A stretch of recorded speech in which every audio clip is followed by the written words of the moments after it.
What is going on, everybody? Zach RC here. Welcome back to the channel and welcome along to episode number 18 of the F1 Ultimate Career Series for the Brazilian Grand Prix, the second to last round of the season. If you guys did miss the last episode, make sure to go check that one out before you see this one. And as always, make sure to get subscribed for more future F1 content as the series continues on. So, 2 rounds to go, just 2 races left in the 2020 season. And of course, after last race's rather fantastic result, we're in with a decent chance of taking both places that we want in the Drivers' and Constructors' Championships. I'll have a bit more look at the standings in a moment, but first I've got some R&D points to spend and we'll put them towards a chassis upgrade, and I think we've just spent enough to deny ourselves another upgrade for the minute. We're about 100 short of another minor one in the majority of departments, so we shot ourselves in the foot there in terms of making that first upgrade. We could have made 2 perhaps going into what I'm thinking most likely be the last race in Abu Dhabi, but there is the upgrade on the board. And we are still slightly behind Renault and McLaren. It's gone back and forth all season. There have been times when we've been the fastest, times when they've been the fastest. But overall, we're still pushing in terms of results. In terms of Drivers' Championship, we now sit in 5th place in the standings. 11 points clear of Sebastian Vettel and just 13 behind Charles Leclerc. Bottas is 18 in front of Verstappen. With the good results there, he could potentially win his first World Championship. And in terms of the rivalry, thanks to the result in Mexico, we pull in front of Carlos Sainz for the first time in the entirety of this rivalry.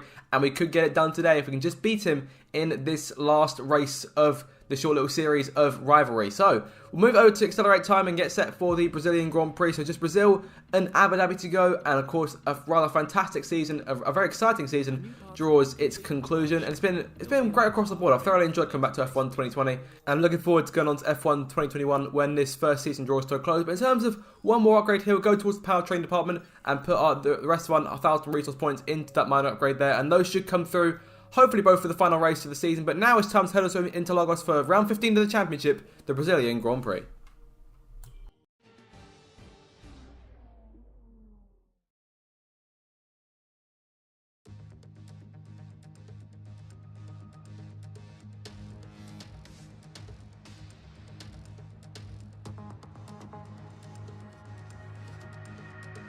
So here we go then, time for qualifying for the second to last time this season at the Brazilian Grand Prix at the fantastic Autódromo Jose Carlos Pache, otherwise known to all of us as Interlagos. And of course, a very unique pit exit here, leaving the pits at the exit of turn 3 and then obviously going down towards turn 4. Valtteri Bottas there in front of us, of course, looking to try and take pole to help his championship challenge again. I think with a second place finish or better, he could potentially win the title over Verstappen today. We'll have to wait and see in terms of championship scenario where Bottas finishes in the Grand Prix. Here we come now through towards our first flying lap. Heading into Lagos, of course, quite far, one of the fastest circuits on the calendar, and charging up the hill towards turn 1, going into the centre S, up towards the first corner, keeping it nice and smooth. We want to try and hit that curve ever so slightly, and then through turn 2, and try to be careful for turn 2, because your turn 2 exit obviously affects your entry for turn 3, that's how close these corners are. And charging down towards turn number 4, down that Posto, there goes Charles Leclerc behind us in the Ferrari, of course, one of the cars we're trying to beat today at maximum P4 in the championship on the line, if we can try and beat him over the final 2 races. Out of the second sector and charging now back up the hill to complete our first lap. Bottas has had blistering pace. You can see how much of an advantage he's pulled on us already on just this first lap alone, and Leclerc still right there behind us on his out lap. So Bottas goes 1 minute 7.4, we'll go 1 minute 8.5, only just 1 minute 8.5, missed down an extra 10. We're 1.1 seconds off the pace of Bottas right now, and that'll mark the end of our first lap here at Interlagos. So we'll accelerate time here, see where about we stack up compared to everyone else. We stack up around P13 for now, everyone having sit their first laps. Sebastian Vettel and Charles Leclerc, they're 2 Ferraris outside of the top 10, so not a good start for them so far this weekend. Gasly there in P9, so currently our teammate out qualifying both those 2 cars. I think a few more tenths could potentially get us inside the top half of the order going in towards the race itself. So we'll put our set of soft tyres on and go for one more lap here. We've improved by a fair few tenths, up 3 tenths of the minute as we make our way out of turn 10 and down the hill towards 11 and then 12. Of course, looking into the last sector, 51.6 our second split. And up the hill now, getting a massive charge of this last corner in order to try and get us up the order, try and gain any more places before the start of the Grand Prix itself. Towards the line here, DRS deployed and going up towards the line to confirm it. 200 miles an hour, gear 8 as we charge over the line, and our time will put us up by 4 tenths, almost half a second. And in the end, it will slot us into P13. So, not bad. Obviously, we've done better, but it's better than nothing. And with qualifying complete, let's review our top 3 today. Bottas, Hamilton, and Max Verstappen. Well, that wraps up qualifying, but don't worry, we'll be back tomorrow as we head into the Grand Prix. Bottas then on pole puts himself in the best chance of taking the World Championship. Hamilton second, and Verstappen will line up in third. He's got to tangle with both Mercedes cars in order to stand sharp the victory. Gasly lines up 9th, and we are at P13. We've scored points in worse positions, and we definitely score from here. Let's see if we can get some more and try and solidify P5 in the championship.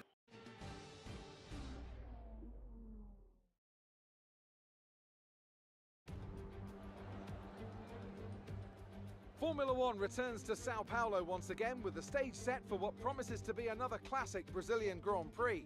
Sebastian Vettel famously clinched his third championship here in 2012, and in 2016, Max Verstappen treated us to one of the finest wet weather drives of all time. It's an unusual anti-clockwise race here at Interlagos, where the Sao Paulo locals are packed into the grandstands at each of the 15 corners around this classic 2.7-mile circuit.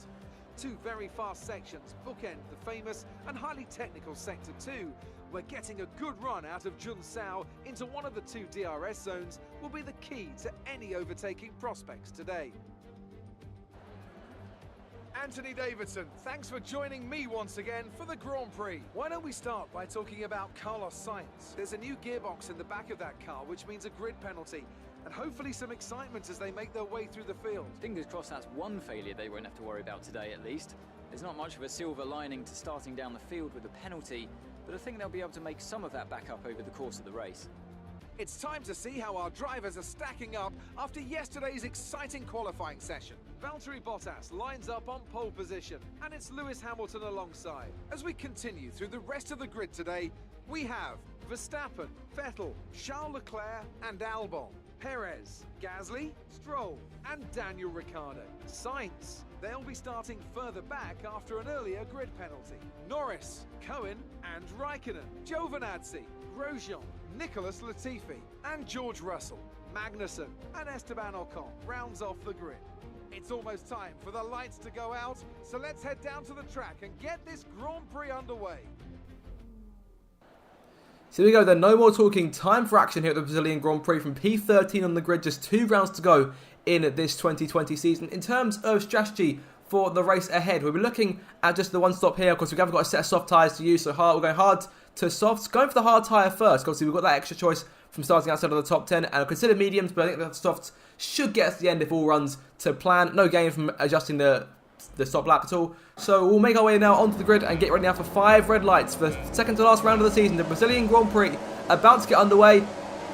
Lights out, foot to the floor, and we are racing here at Interlagos. Good start from Raikkonen, jumping in front for Giovinazzi as well. We've been really bogged down on the gateway, going up towards the first corner, around the outside of Giovinazzi into turn 1 and down the hill towards 2. Slight contact of Raikkonen, tapping his back right wheel as we make our way out to turn 2 and through 3 now. Lando Norris and Carlos Sainz are next targets.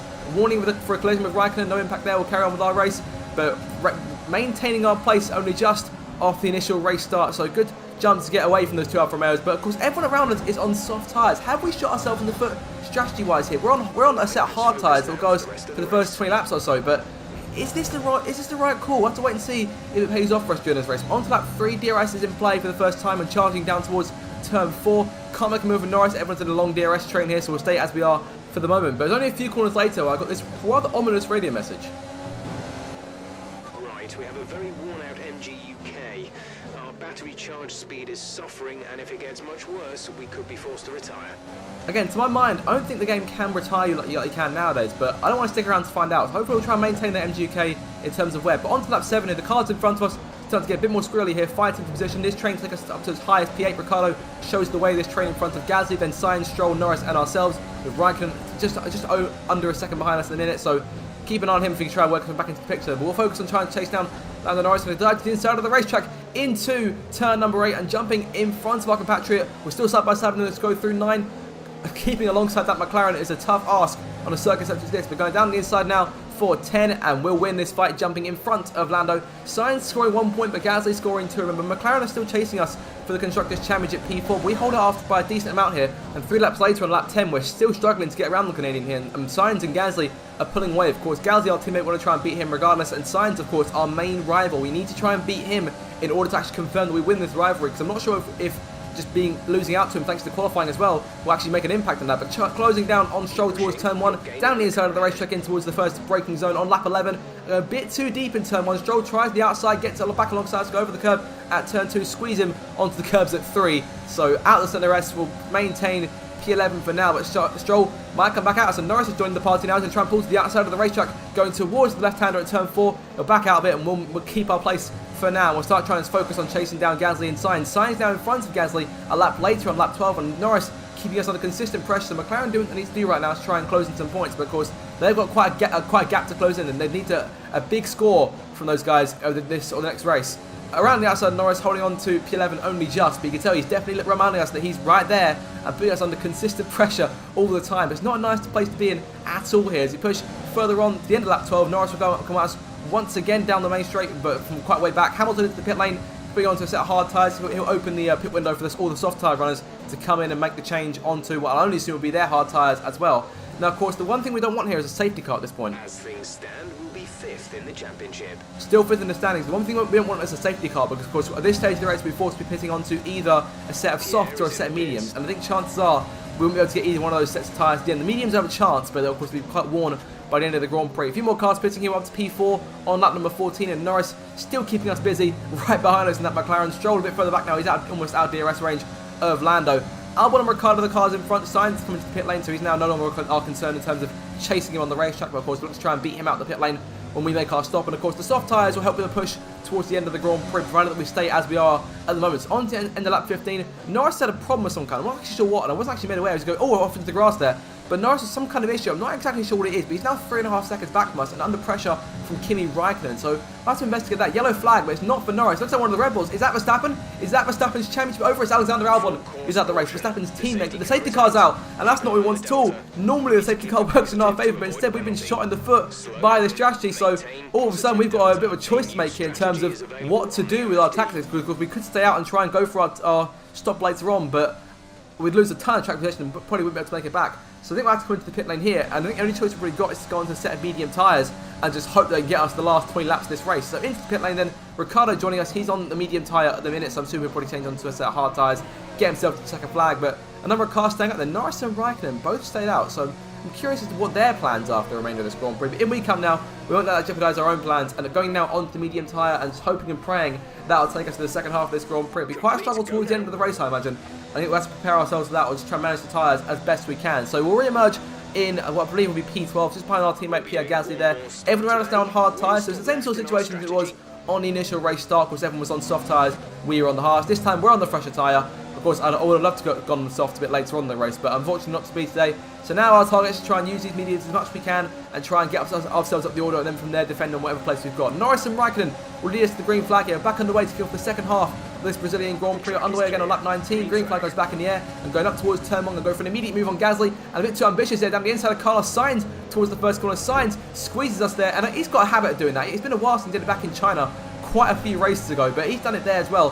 Gasly ran the outside, went over the curve a bit at turn 2, and Gasly takes full advantage of that and maintains his P11 slot as Giovinazzi and Stroll try and give us pressure on the run towards turn 4. But Gasly and Sainz back in front, so a few corners later we'll get to work on trying to pass our teammate in our sister AlphaTauri down the inside of the racetrack and looking to take the place at turn number 10. Over the curbs a bit there, but jumping in front of Gasly and taking P11 and trying to get ourselves up into the points properly for the first time today.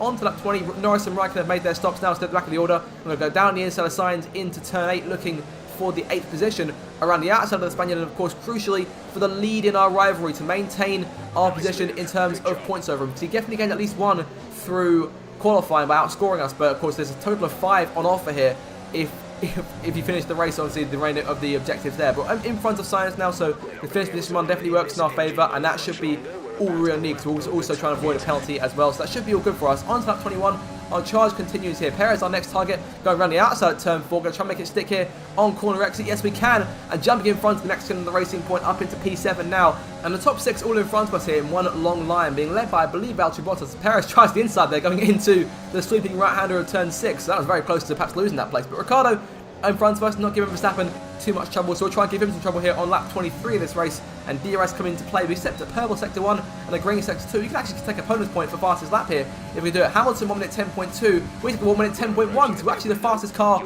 on the racetrack in a minute. Fastest lap now in our possession, and Ricciardo wasn't enough to get around him, and he's struggling to get around Verstappen, who in turn is trying to take Vettel, and it's Leclerc in 3rd place, so both Ferraris beating us in a minute. Of course, Sebastian Vettel should have us looking nervously over our shoulders, a driver in P6 in the championship right behind us in P5. So on to lap 31 then, stuck behind Ricciardo for the majority of the second stint of this Grand Prix, and still looking to try and find a way around him. Going out to turn 10 and down the hill through 11 and towards 12. Can we make something happen this time? Down the inside of the honey badger. There we go to the inside, out braking the Australian and on corner exit, jumping into P6 and now it's only Verstappen and the remainder of the top 5 in front of us. But Verstappen where he is now, it's not enough for him to become world champion. Bottas is doing what he needs to do at the minute. He's 5 laps from the race victory and the world title. Ricciardo though going for it, going back to the outside, going towards turn 1 across the line. 5 laps to go into Lagos, down the inside, trying to hold on to our place. Going a bit too deep there at turn 1. Ricciardo tries to switch back as Stroll did earlier, but again we keep him under wraps for a minute. But it's going to be quite a tough ask to keep him behind, given those hard tyres. Got a bit more life left in them than our mediums. Ricciardo closing again here, using rich mix to try and keep him away on the run towards turn 4. We'll hold him off for now, but I feel like we can't keep him behind forever here. And on to the end of lap 32, 4 more laps to go. We cross the line. It's still Verstappen and Vettel and Leclerc in front of us. Bottas and Hamilton pulling away. Ricciardo around the outside, this time clearing us going into the first corner. Going to try to go back down the inside if we can. Close to contact and going over the curbs massively, almost going onto the grass. Almost close to the curb, going off the curbs at turn 2 exit. But we'll jump in front of Ricciardo, holding on for the minute. But don't look now, but Carlos Sainz closing back in. There goes Ricciardo, back to the left-hand side and taking P6 away. And now Sainz has got nothing in between us and him. So he's going to try and close that gap down as our medium tyre starts to trouble here. Look at the wear. They're almost half worn at this stage of the race. But they'll definitely make the flag without a shadow of a doubt. But in terms of the pace they had on them earlier on, that's not quite there anymore. And Sainz on that end lap 35 is now within half second. We're going to narrowly keep DRS off Ricciardo, but he's got it off of Vettel, so we can't get ourselves back in between them. And there goes Sainz looking for a move. He's come towards the start of the bell lap here in Interlagos. 1 more lap to go. Sainz right behind us and the run down towards turn 1. Reminder, this is for the rivalry. If Sainz beats us, that could be it in terms of winning this rivalry. And Sainz is still looking, darting from side to side, trying to find some sort of way around us. Going down towards turn 4, this will be one of his last major shots to try and go for an attack, short up the hill towards the line. We held him off for the minute, but Ricciardo is there in front of us and he's pulled away with help from Sebastian Vettel, so that we're actually out of DRS range here, wide at the exit of turn 4 and through 5. Sainz on our tail now, might try and go to the outside in 6. We'll hold him off narrowly for the minute. Ricciardo though, a second and a half clear of us, and unless somebody starts slowing up in front, it looks like Verstappen's battling Leclerc for P3. Verstappen onto the podium, but it's not enough to deny Bottas the title right now. He needs to beat Bottas today. It's not going to happen. The Finn is on course to take the world title for the first time, but crucially, as they keep on fighting, we actually gain time because Vettel and Ricciardo are sat there stuck behind the two squealing pair in the Ferrari and Red Bull. So as we come down towards the last sector, Sainz half second back and we'll go for one final charge up the hill towards the line, but Ricciardo may give us the DRS we need to just about hold him off. There's the DRS detection line, go over it there, and we're within a second, so we'll narrowly take the DRS we need to hold off Sainz and win this rivalry. He's closing in all the time. It's coming down to 3/10, almost 2 here, a quarter of a second separating us across the line, but in the end it's P7 will beat Sainz for the rivalry and take a few more precious points to keep ourselves in front of Sebastian Vettel in the championship. P5 is still very much on the cards. We're in for quite a fight going to Abu Dhabi, and of course it is all over in a title fight. Valtteri Bottas is the 2020 Formula 1 World Champion. And with that, another year of Formula 1 draws to a close, and the new World Drivers' Champion is declared. Another entry added to that prestigious list of the sport's most incredible drivers. That's a spectacular victory then, and with it, the championship is secure. It's been a magnificent season, and they thoroughly deserve the cheers of the crowd here today. Tell me, Ant, how did they manage to achieve this win? It was a question of right place, right time today. We were looking at an entirely different race before the safety car came out, but they were able to take full advantage after the field had been bunched up. So there you have it then. Valtteri Bottas is the 2020 Formula 1 World Drivers' Championship, picking up the double championship for Mercedes. Verstappen and Red Bull gave him a solid run for their money. Hamilton, that hasn't been there all season, and Bottas has been far and away the class of the field, coming through to take a fantastic maiden world title. Let's focus on the driver of the day. Anthony Davidson, who do you pick? That's got to be the Flying Finn. Wait, how many Flying Fins have we had now? Anyway, I'm talking about Bottas this time. Just great raw speed. And a good job in traffic as well. It's another clear win for Mercedes as they managed to secure the Constructors' title. An incredible performance for the whole team. And with that, we wrap up another weekend of motorsport. But with more races lined up, be sure to join us when we come back with more Formula 1. Have a look then the rest of the top 10. So it's Leclerc in 4th place, Vettel 5th, Ricciardo 6th, in the end narrowly beating us for 7th. We beat Sainz to 8th, Perez in 9th, and Pierre Gasly nabs the final point for AlphaTauri, so 7 points over McLaren's 4 after this Grand Prix. So again, a few more points going to Abu Dhabi. There's the Drivers' Championship. Vettel is 7 points back from us. Bottas 28 clear of Verstappen. The title fight now over in both regards, drivers and constructors. I think it's unlikely we can catch Leclerc for P4. So P5 is our main target. going to Abu Dhabi. And in terms of the Constructors' Championship, it is still P4 on the line for us at AlphaTauri, but we've got ourselves a decent cushion to McLaren. So short of a big score like a podium, McLaren will need it all going towards this last race. It promises to be a very close one. But guys, that is the end of this episode of the F1 Ultimate Career Series. I do hope you enjoy it. One more until 2020 draws to a close. Make sure to like, share, and subscribe, and I'll see you guys in my next video. Goodbye.